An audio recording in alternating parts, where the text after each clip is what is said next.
El olor a cloro mezclado con sangre era lo que más detestaba Lucía de las noches en urgencias del Hospital Gregorio Marañón. Pero después de 19 horas seguidas de turno, ya ni siquiera lo notaba. Sus manos temblaban mientras intentaba abrir un paquete de galletas María, su única cena en aquella madrugada interminable. Las 3:15 de la madrugada de un sábado, el momento más peligroso de la semana en urgencias.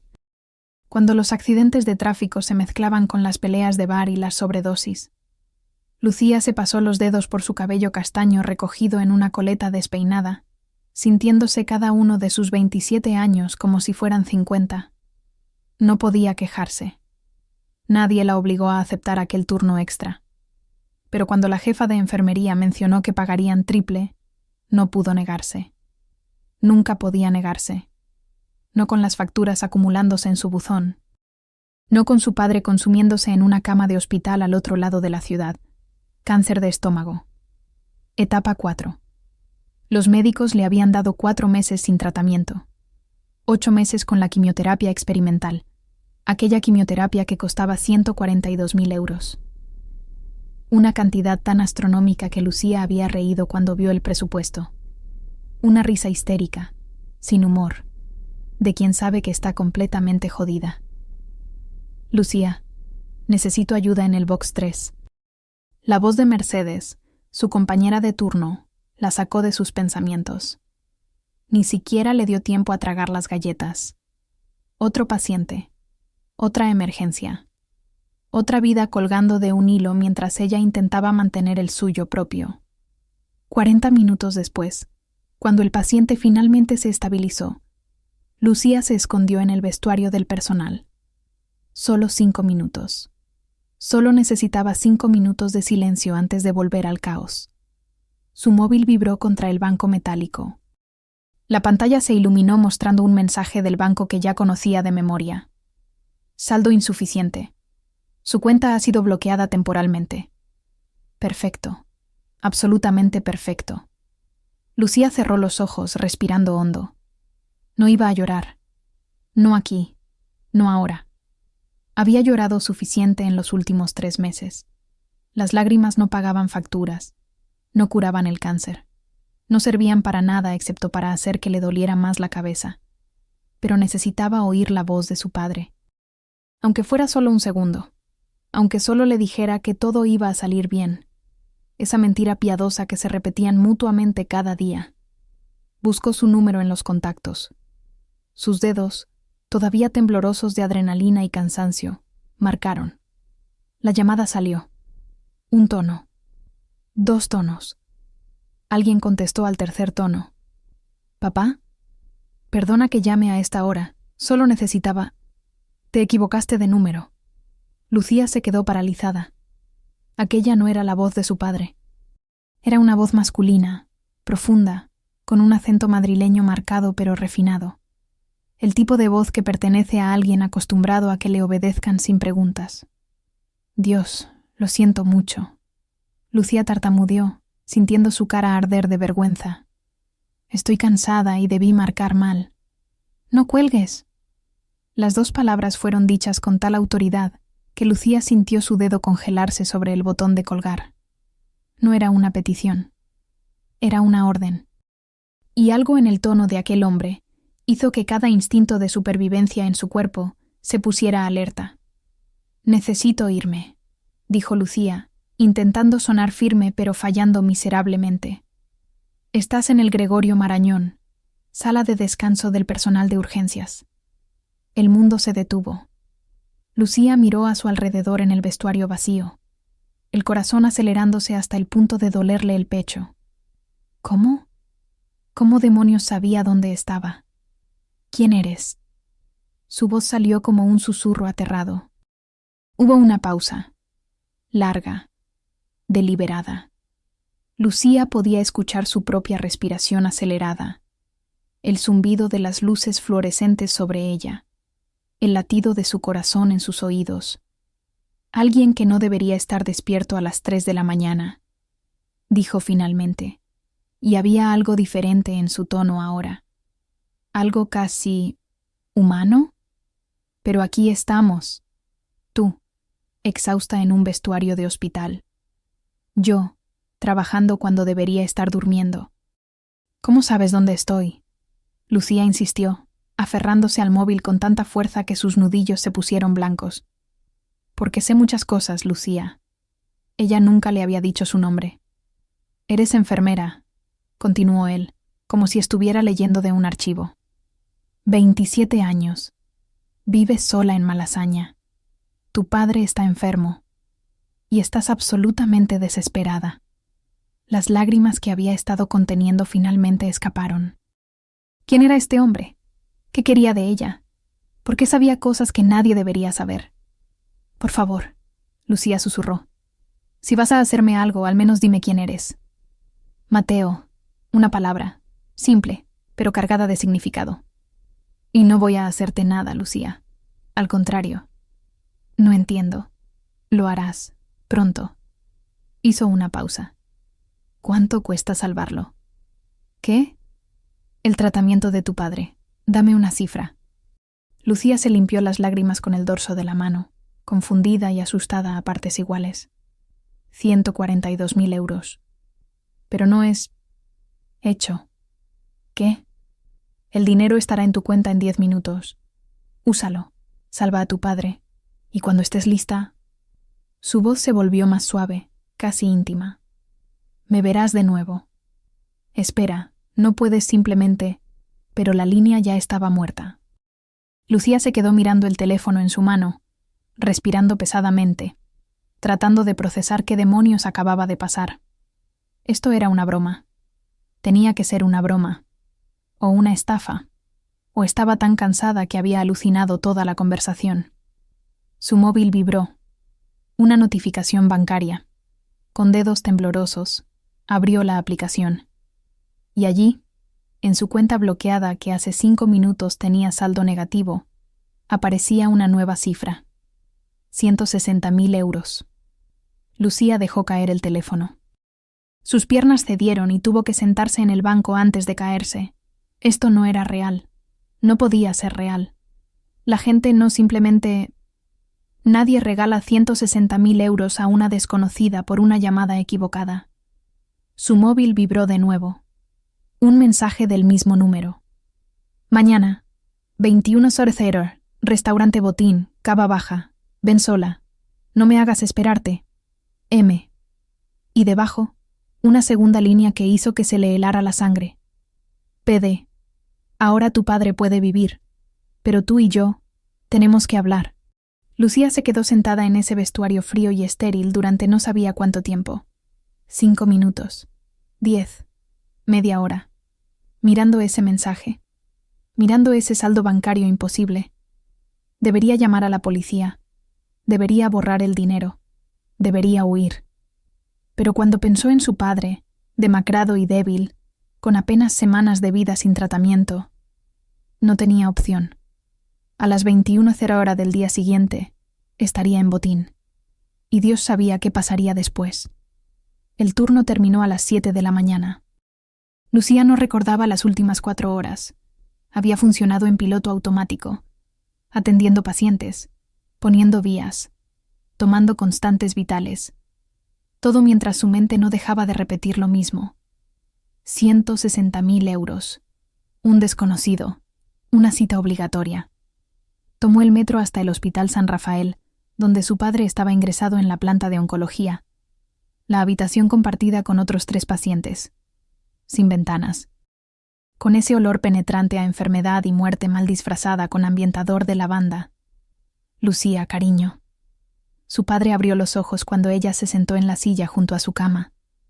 Estaba tan delgado, tan frágil. El hombre fuerte que había trabajado 30 años como metalúrgico, que la había criado solo después de que su madre los abandonara, ahora parecía hecho de papel. «Hola, papá». Lucía tomó su mano, cuidadosa de no apretar demasiado. «¿Cómo te sientes?» Como si un camión me hubiera atropellado, 2 veces. Intentó sonreír, pero se convirtió en una mueca de dolor. Pero sobrevivo, como siempre. Lucía sintió las lágrimas amenazando de nuevo. «Papá, tengo algo que decirte. Si es que no puedes pagar el tratamiento, ya lo sé, cielo. No pasa nada. He vivido una buena vida. 59 años no está mal. No. Lucía apretó su mano suavemente. Vas a recibir el tratamiento. Todo. La quimio experimental, las mejores instalaciones, todo. Su padre la miró con confusión. Lucía, no tenemos... Lo tenemos. Apareció una solución. No preguntes cómo, solo confía en mí. Mentirosa. La voz en su cabeza la acusó. ¿Pero qué más podía hacer?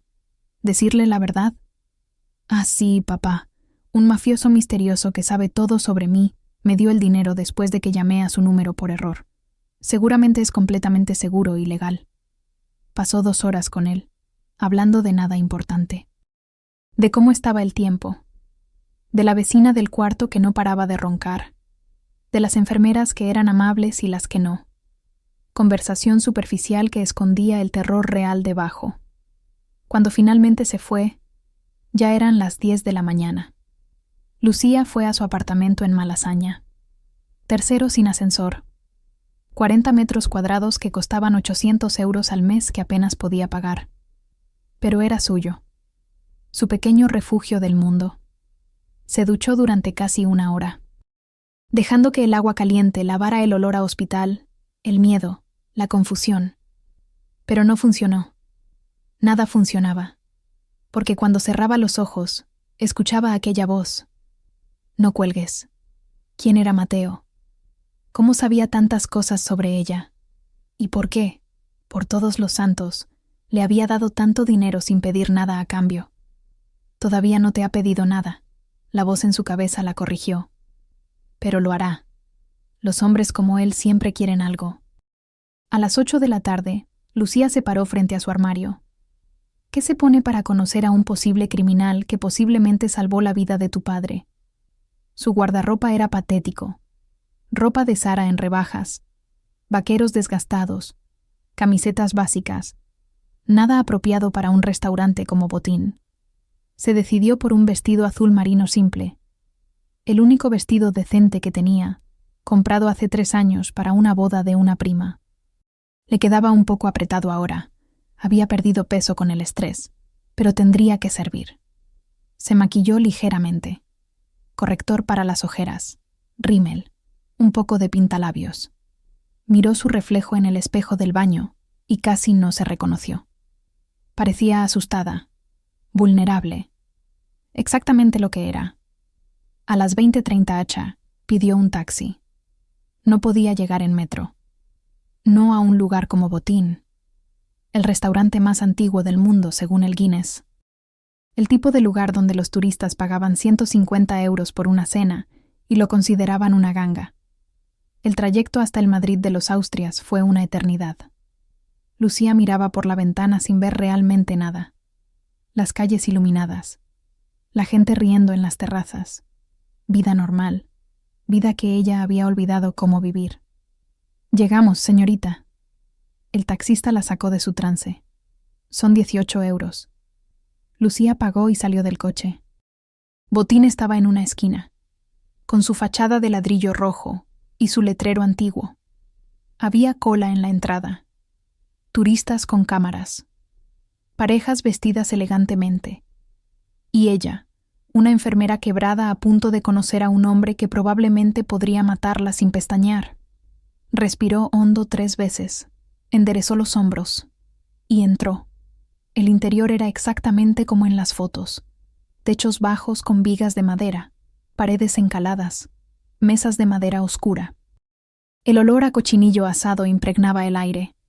Era hermoso y aterrador. «Buenas noches». Un hombre mayor, probablemente el maître, la interceptó en la entrada. Su mirada la evaluó en 2 segundos. Vestido barato, zapatos de Primark. No encajaba aquí y ambos lo sabían. Creo que tengo una reserva». Su voz sonó pequeña incluso a sus propios oídos. A nombre de Mateo. Ni siquiera sabía su apellido. El cambio fue instantáneo y aterrador. Los ojos del maître se agrandaron. Su postura se tensó. Y por un segundo, solo un segundo, Lucía vio miedo real en su rostro. Por supuesto, señorita. El señor Sandoval la está esperando. Por favor, permítame acompañarla. Sandoval. Ahora tenía un apellido. Mateo Sandoval. No le sonaba de nada, pero la reacción del maître le dijo todo lo que necesitaba saber. Quienquiera que fuese, era alguien importante y peligroso. La guió a través del restaurante. Subieron unas escaleras de madera antigua. Pasaron por varias salas. Y finalmente, en un comedor privado del segundo piso, completamente aislado, estaba él. Lucía se detuvo en la puerta. No podía moverse. No podía respirar. Porque el hombre sentado en aquella mesa, con Madrid extendiéndose por la ventana detrás de él como un cuadro, era devastador. No guapo. No atractivo. Devastador. Como un accidente de coche del que no puedes apartar la mirada. Alto. Debía medir casi 1,90. Hombros anchos bajo un traje gris oscuro que probablemente costaba más que 3 meses de su alquiler. Cabello negro peinado hacia atrás, con algunas canas en las sienes que solo lo hacían más distinguido. Mandíbula fuerte con barba de 2 días. Y ojos. Dios. Sus ojos. Marrones. Casi negros. Intensos de una manera que hacía que todo su cuerpo se tensara. La estaban mirando ahora. Estudiándola. Como un depredador decidiendo si vale la pena cazar a su presa. Mateo se levantó cuando ella entró. Gesto anticuado, caballeroso, pero había algo en la manera como se movía, fluido, controlado, peligroso, que gritaba violencia contenida. Lucía. Su voz. Era aún más impactante en persona, profunda, rica, con ese acento que era puro Madrid pero refinado. «¿Viniste?» No parecía que tuviera opción. Respondió, sorprendiéndose a sí misma con la firmeza en su voz. Una sonrisa tocó sus labios. Pequeña, apreciativa. Siempre hay opciones, pero me alegra que eligieras venir. Gesticuló hacia la silla frente a él. Siéntate, por favor. Lucía se obligó a moverse. Cruzó el pequeño comedor privado. ¿Había alquilado toda una sala solo para ellos? Y se sentó. Inmediatamente, un camarero apareció de la nada, colocando su servilleta, llenando su copa de agua, desapareciendo igual de rápido. ¿Vino?, Mateo preguntó, ya gesticulando a otro camarero que esperaba en la puerta. No bebo. Las palabras salieron más cortantes de lo que pretendía. Trabajo en un hospital. Veo demasiadas vidas arruinadas por el alcohol. Mateo la miró por un largo momento, luego asintió. Admirable. Despidió al sommelier con un gesto. Agua mineral para la señorita. Y para mí. No tienes que... Lo sé. La interrumpió gentilmente. Pero si tú no bebes, yo tampoco. Ese gesto simple, tan pequeño pero tan considerado, hizo algo extraño en el pecho de Lucía. No debería sentirse conmovida. Este hombre había invadido su privacidad. Sabía cosas que no debería saber. Le había dado dinero que probablemente venía de Dios, sabe qué actividades ilegales. Pero la manera como la miraba, como si realmente la viera, no solo su cara, a ella, completa, rota, desesperada, y no la juzgaba por ello. ¿Quién eres realmente?, Lucía preguntó, decidiendo que si iba a morir esta noche, al menos moriría con respuestas. Mateo se recostó en su silla, estudiándola. ¿Quieres la verdad? ¿O prefieres la mentira cómoda? La verdad. Siempre la verdad. Yo controlo Madrid. Dijo las palabras como quien dice, soy contador, o trabajo en ventas. Casual, simple, aterrador. El crimen organizado en esta ciudad me responde a mí. Drogas, armas, protección, prostitución. Si es ilegal y pasa en Madrid, yo lo autorizo o lo detengo. Lucía sintió el aire abandonar sus pulmones. No, no. Esto no podía estar pasando. ¿Eres un criminal? Mateo terminó la frase por ella. Sí. ¿Peligroso? Más de lo que puedes imaginar. ¿Temido? Pregúntale al maître que te trajo aquí por qué casi se orina cuando dijiste mi nombre. Entonces, ¿por qué? Lucía tuvo que detenerse, tragar saliva, obligarse a continuar. ¿Por qué me diste el dinero?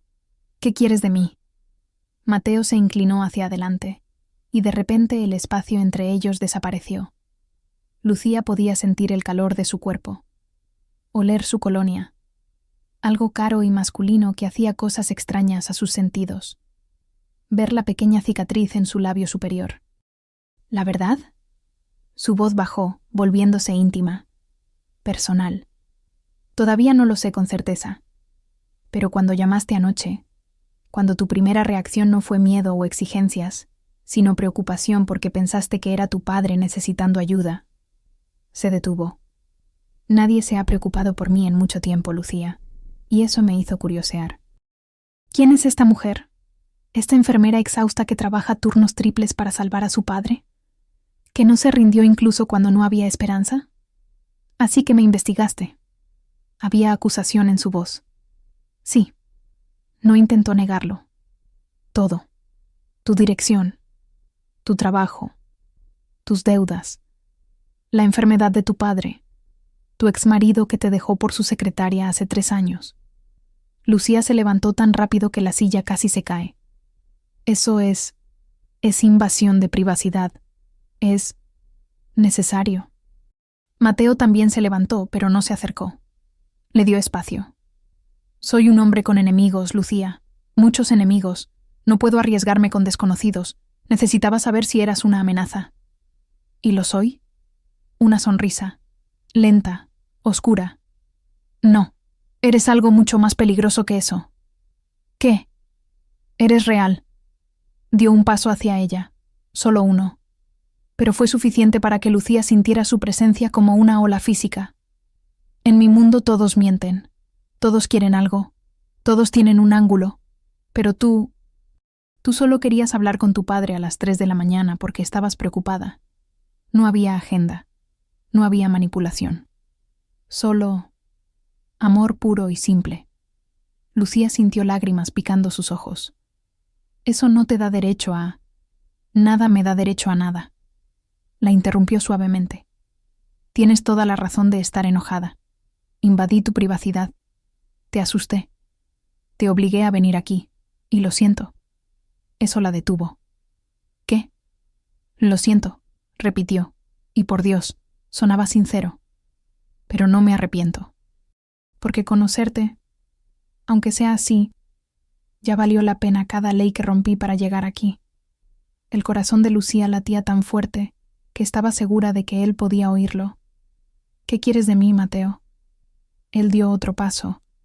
Ahora estaban tan cerca que ella tenía que inclinar la cabeza hacia atrás para mirarlo a los ojos. Conocerte. De verdad, sin mentiras, sin máscaras. Solo tú y yo. 2 personas compartiendo una cena. No somos 2 personas. Tú eres un criminal y yo... ¿Eres qué? ¿Una buena persona? Su sonrisa era triste. Lucía, acabas de aceptar 160.000 euros de un desconocido sin preguntar de dónde venía. Estás aquí, cenando con un criminal confeso. Ya cruzaste esa línea. La pregunta es, ¿vas a seguir cruzando? Lucía debería decir que no. Debería salir corriendo. Llamar a la policía. Devolver el dinero. Pero su padre tenía una oportunidad ahora. Una oportunidad real de vivir. ¿Cómo podía quitarle eso? Una cena, dijo finalmente, volviendo a sentarse. Solo una cena. Y después nunca vuelvo a verte. Mateo sonrió. Pero había algo en sus ojos, algo oscuro y posesivo, que decía que sabía que ella estaba mintiendo tanto como él. Por supuesto, dijo, sentándose de nuevo. Solo una cena. Ambos sabían que esa no sería la última vez que se verían, ni de cerca. Los camareros llegaron con un desfile de platos. Jamón ibérico que se derretía en la lengua. Cochinillo asado con piel crujiente. Merluza en salsa verde. Patatas revolconas. Todo acompañado por un Ribera del Duero, que Mateo bebió solo después de insistir en que Lucía probara al menos un sorbo. No está mal, admitió después de probar el vino. Pero sigo prefiriendo el agua. Eres singular, ¿lo sabías? Mateo la observaba con una intensidad que debería hacerla sentir incómoda, pero que, en cambio, le provocaba escalofríos. La mayoría de las mujeres en tu situación estarían intentando impresionarme, usar el vino caro, fingir interés en mi mundo, pero tú simplemente eres tú. No sé ser otra cosa. Y eso es exactamente por qué eres peligrosa. Cenaron. Y mientras comían, hablaron. O más bien, Mateo le hizo preguntas y Lucía se sorprendió respondiendo honestamente. Sobre su trabajo, sobre los pacientes que salvaba y los que no podía, sobre su padre y cómo había sido crecer solo con él, sobre su madre que se fue cuando tenía 6 años y nunca miró atrás. ¿Y tú? Lucía preguntó finalmente. ¿Qué hay de tu familia? Algo oscuro cruzó el rostro de Mateo. Mi padre murió cuando yo tenía 18. Ataque al corazón. Mi madre, ella se derrumbó después de eso. Vivió otros 10 años, pero nunca fue la misma. ¿Hermanos? Una hermana. Su voz se volvió diferente. Más suave, pero también más oscura. Isabel. 5 años menor que yo. Era luz pura. Todo lo bueno que quedaba en nuestra familia. Lucía notó el tiempo verbal pasado. ¿Era? Mateo bebió un largo trago de vino antes de responder. Murió hace 5 años. 23 años. Demasiado joven. Demasiado buena para este mundo de mierda. Lo siento. Lucía extendió la mano instintivamente, cubriéndola de él. ¿Fue enfermedad? Fue su novio. Las palabras salieron frías, muertas. Marcos, estuvieron juntos 2 años. Yo nunca lo soporté, pero Isabel lo amaba. Entonces me mordí la lengua. El mayor error de mi vida. Lucía apretó su mano, sintiendo cómo se tensaba bajo sus dedos. Mateo. La golpeaba. Durante meses, tal vez años. Ella lo escondió bien. Hasta que una noche fue demasiado lejos. La encontraron en su apartamento. Hemorragia interna. Murió antes de que llegara la ambulancia. Dios mío. ¿Quieres saber qué le pasó a Marcos? Mateo la miró, y Lucía vio algo en sus ojos que la heló hasta los huesos. Desapareció. 3 días después del funeral, la policía lo buscó durante meses. Nunca encontraron ni un rastro. No necesitaba decir más. Lucía entendió perfectamente. Por eso no tolero hombres que lastiman mujeres, Mateo continuó. Por eso cuando veo violencia contra alguien vulnerable, pierdo el control. Completamente. Por eso me ayudaste. Lucía comenzaba a entender. Viste a alguien luchando sola y... vi a mi hermana, admitió, trabajando hasta morir, sin pedir ayuda. Demasiado orgullosa o demasiado asustada para dejar que alguien la salvara. Y no pude. No podía dejarte caer igual que la dejé caer a ella. Lucía sintió algo cambiar en ese momento.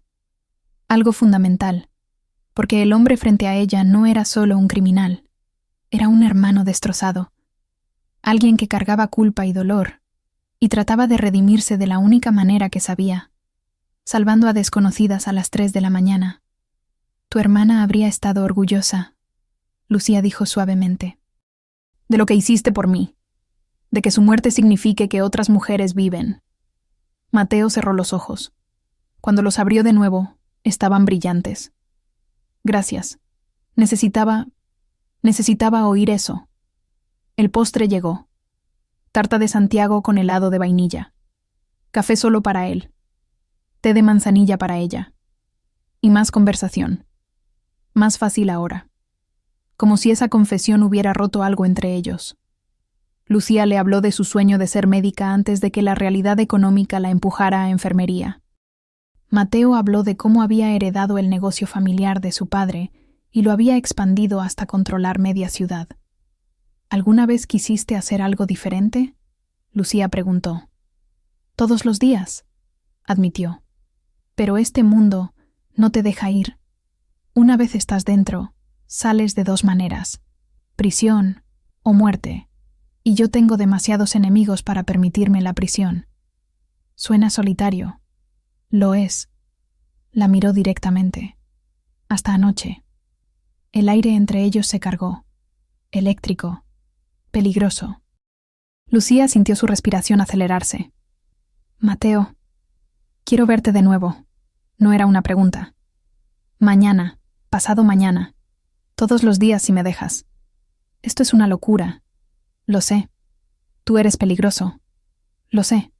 Probablemente terminaré muerta en una zanja en algún lugar. Nunca. La palabra salió como un rugido. Nunca. Morirían 1000 hombres antes de que alguien te toque. Lo juro. Y Lucía le creyó. Completamente. Locamente. Una cita más, oyó su propia voz decir. Y después decidiré. La sonrisa de Mateo fue devastadora. Te llevaré a un lugar, mañana, a las 7 de la tarde. Trae ropa cómoda. ¿A dónde? Es sorpresa. Se levantó, rodeando la mesa para ayudarla a levantarse. Pero te prometo, vas a ver un lado de mí que nadie más ve. Salieron del restaurante juntos. Un Mercedes negro esperaba en la puerta, con chofer. Y cuando Mateo abrió la puerta para ella, Lucía vaciló. Te llevo a casa, dijo simplemente. No es necesario. Por favor, había algo vulnerable en esa palabra. Déjame asegurarme de que llegas bien. Lucía subió al coche. El interior olía a cuero caro y colonia masculina. Mateo se sentó junto a ella, no enfrente como esperaba, y de repente el espacio se sintió muy pequeño. El trayecto a Malasaña fue silencioso, pero era un silencio cómodo. Mateo no intentó tocarla, no intentó hablar, solo estuvo allí, una presencia sólida y reconfortante en la oscuridad del coche.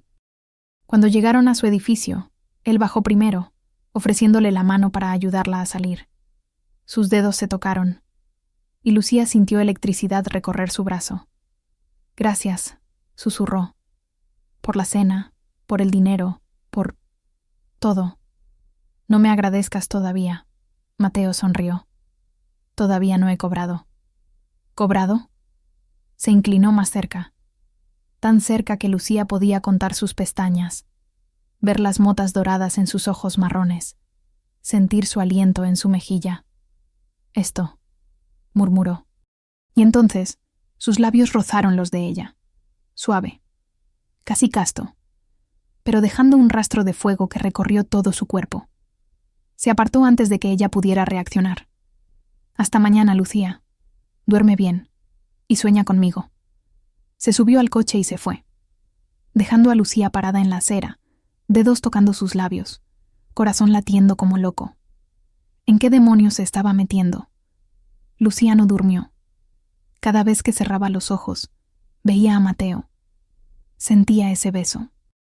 Escuchaba su voz prometiendo que nadie la lastimaría. A las 8 de la mañana se rindió. Se duchó, se vistió y fue al hospital. Tenía turno de tarde, pero necesitaba estar ocupada. Necesitaba dejar de pensar. Lucía, ¿estás bien? Mercedes la encontró en la sala de descanso, mirando su móvil por 5ª vez en 10 minutos. Sí, solo cansada. Te ves diferente. Mercedes se sentó junto a ella. Más, no sé, ¿brillante? Estás viendo cosas. Mercedes no sonaba convencida. ¿Tiene que ver con ese hombre que vino a preguntar por ti ayer? Lucía se congeló. ¿Qué hombre? Alto, guapísimo, traje caro. Preguntó a Marta de recepción cuándo terminaba tu turno. Ella casi se desmaya cuando la miró. ¿Mateo estuvo aquí? Su corazón se aceleró. ¿Mateo? Dios, Lucía, ¿estás saliendo con alguien? ¿Por qué no me contaste? No estamos... Lucía no sabía cómo terminar esa frase. ¿Qué eran? ¿Conocidos? ¿Amigos? ¿Algo más peligroso? Su móvil vibró. Un mensaje. Hoy. 19 Segurora. Te recogeré en tu casa. Trae ropa cómoda y una mente abierta. M. Y debajo, una foto. ¿De caballos? Mercedes miró sobre su hombro. ¿Ese es tu novio? No es mi novio. ¿Entonces qué es? Lucía miró la foto. Mateo de pie junto a un caballo blanco hermoso, sonriendo. No su sonrisa de depredador, una sonrisa real, alegre, como un niño mostrando su juguete favorito. No lo sé, admitió, pero voy a averiguarlo. El resto del día se arrastró. Cada minuto parecía una hora. Lucía atendía pacientes mecánicamente, su mente en otro lugar. A las 5, salió corriendo. Tenía 2 horas para prepararse. ¿Qué se pone para...? Caballos. Decidió por vaqueros, camiseta blanca simple y zapatillas deportivas. Se dejó el cabello suelto, algo que nunca hacía, y se maquilló mínimamente. A las 18:55, el timbre sonó. Lucía bajó las escaleras, el corazón en la garganta. Abrió la puerta del edificio y... Mateo estaba ahí, pero no el Mateo de traje. Este llevaba vaqueros oscuros, camiseta negra ajustada que mostraba músculos que ella solo había imaginado, y una chaqueta de cuero. Se veía peligroso, delicioso, completamente foder. «Hola», dijo sonriendo al verla. «Estás perfecta. Ni siquiera sé a dónde vamos. Confianza, Lucía. Solo confía en mí». La llevó al Mercedes. Esta vez, él manejaba, sin chofer, solo ellos dos. La música sonaba suave, algo de Alejandro Sanz que ella reconoció vagamente. Y mientras salían de Madrid hacia las afueras, Mateo le contó: «Tengo un rancho, en Pozuelo. Nadie sabe de él, ni siquiera mis hombres». «¿Por qué?» «Porque es mi escape, mi lugar para ser solo Mateo. No Sandoval el criminal, solo un hombre al que le gustan los caballos». Eso la sorprendió. «¿Te gustan los caballos?» «Los rescato. Caballos maltratados, abandonados, destinados al matadero. Los compro, los rehabilito, les doy una segunda oportunidad». La miró brevemente. «Como alguien me dio una segunda oportunidad una vez». «¿Quién?» «Isabel, mi hermana. Cuando yo tenía 21 años y estaba siguiendo el camino de mi padre, ella me hizo prometer que siempre encontraría algo bueno que hacer. Algo que no fuera crimen o violencia o dinero sucio. Entonces...» Sonrió tristemente. «Rescato caballos». Lucía sintió algo derretirse completamente en su pecho. Llegaron al rancho 30 minutos después. No era enorme, pero era hermoso.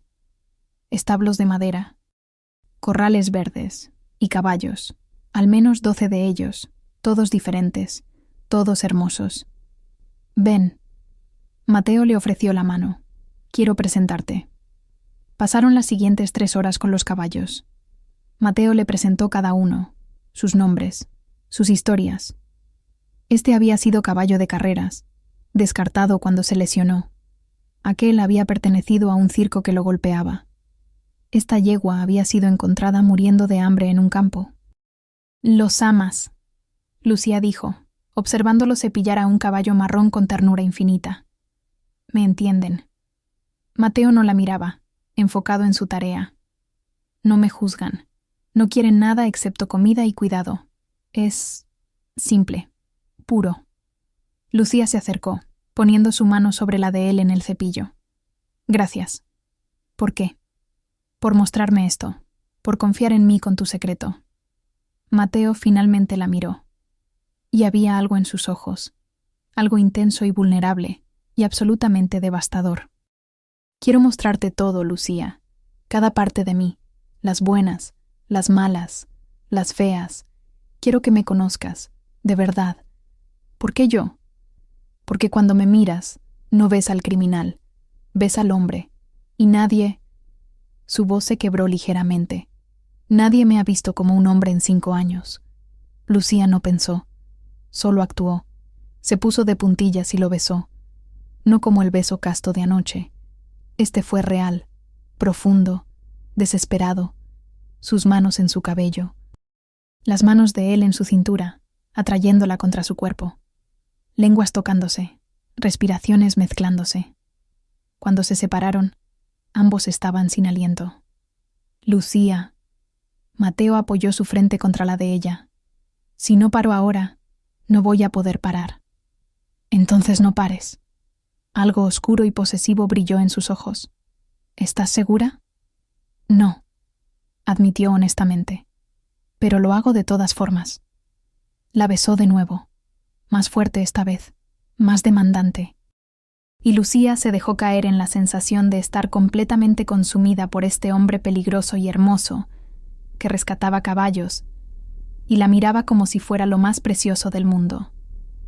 Hicieron el amor en el Enil, sobre mantas que Mateo guardaba allí, con olor a heno y cuero y sudor, y fue perfecto, intenso y tierno y absolutamente perfecto. Después, acostados juntos en el crepúsculo, Mateo trazó patrones perezosos en su brazo desnudo. «Quédate conmigo», murmuró. «Esta noche, mañana, siempre». «Mateo, sé que es rápido, sé que es una locura, pero en el momento en que oí tu voz en ese teléfono, supe, simplemente supe. Supiste que eras mía y yo tuyo, que esto», gesticuló entre ellos, «esto era inevitable». Lucía debería asustarse. Debería salir corriendo de este hombre que hablaba de posesión y destino, y para siempre después de 2 días.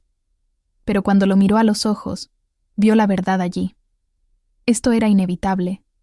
Y ella no quería huir. Quería quedarse. 3 días, dijo finalmente. Quédate conmigo 3 días. Mi casa, sin trabajo, sin mundo exterior, solo tú y yo.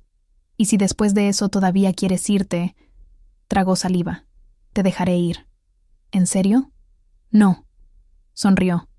Pero fingiré que sí hasta que cambies de opinión. Lucía rió. Realmente rió. Por primera vez en meses. Eres imposible. Soy honesto. La besó suavemente. Entonces, ¿qué dices? ¿3 días de locura conmigo? Lucía pensó en su apartamento vacío, en turnos interminables, en preocupaciones constantes. Y luego pensó en este hombre que la miraba como si fuera su razón de respirar. 3 días, acordó. Pero después de eso, Mateo la interrumpió. Nunca me dejarás, porque voy a asegurarme de que te enamores de mí tan desesperadamente como yo ya estoy enamorado de ti. Y maldita sea, él tenía razón. Los 3 días que Lucía pasó en la casa de Mateo en Pozuelo fueron como vivir en una burbuja. Una burbuja hermosa, peligrosa e imposiblemente perfecta. La casa no era una mansión ostentosa como esperaba.